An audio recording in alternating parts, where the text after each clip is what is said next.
All right, Fat Man, Fat Bike, episode 22. Long ride recap edition. I am not on the bicycle. So I rode from Fargo, North Dakota, where I live, to Hawley, Minnesota today, about 35-ish miles. I'd say it was about a third pavement and 2/3 gravel. It's a good day. It's been a good day.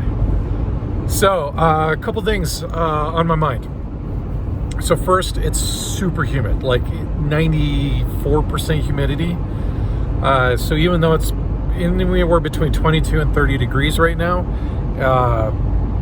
I would say this is more dangerous. These conditions are more dangerous than a dry 10 below. Easy. So let's just go ahead and do the clothing recap. But I'm going to caveat it this time and say what I would have worn before I lost the size. So what I was wearing today was a pair of darn tough, tall wool socks, my 5'10" bicycling shoes, a pair of Capeline long john bottoms underneath my North Face L1 Summit pants. Underwear, whatever works for you. Upper body was a Capeline long sleeve base layer, and of course my Patagonia R1 pullover grid fleece. On the noggin, I was wearing a Walls wool cycling cap that did not cover my ears. Chose to do that specifically. On my hands, I started out with some OR windstopper gloves and made it like 2 miles, and switched to a pair of Arc'teryx liner gloves underneath a pair of OR split finger lobster mitts, convertible mitts. Just fingers were getting a little too cold.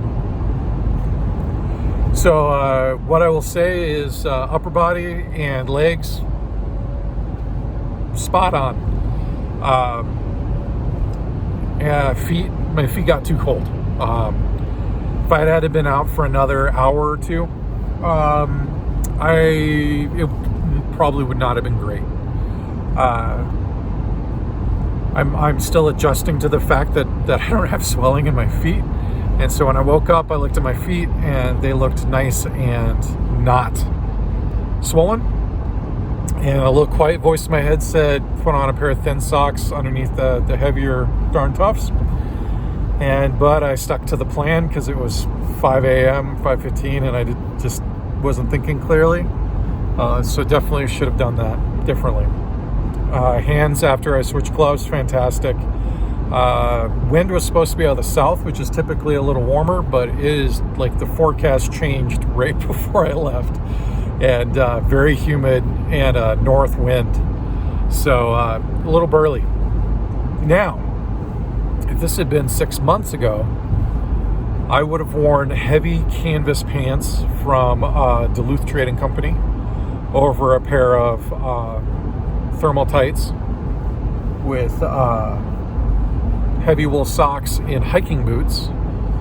And then I would have worn a compression thermal on my upper body and a windproof fleece, and that would have worked. That was kind of my go-to before. The difference is my get up today probably weighed less than a quarter of the mass that my full size outfit would have been. I did much to the unhappiness of my wife, I also did a food experiment this morning, and I decided to see how far I could bike before I got hungry.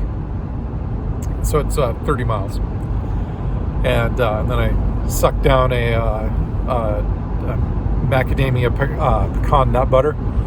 They're an ounce. It's 200 calories an ounce, and it's almost all fat. So it's super satisfying. For me anyways, digests just fine, and really sticks with me. Waiting to 30 miles to eat worked for a ride like this today. But in the future. Definitely for me, it's probably going to be an hour, 45 minutes to every 2 hours. I'm going to have a timer go off and I'm going to eat. I can't let myself dig too deep into the holes. I'm going to switch here because my arm's getting tired. So yeah, so super good super good ride. And hey Rachel, say hi. That's my sexier half. And yeah, it's a good ride. Like I've been dying to do these kind of rides for years, and I've finally gotten to the physical place where I can do that.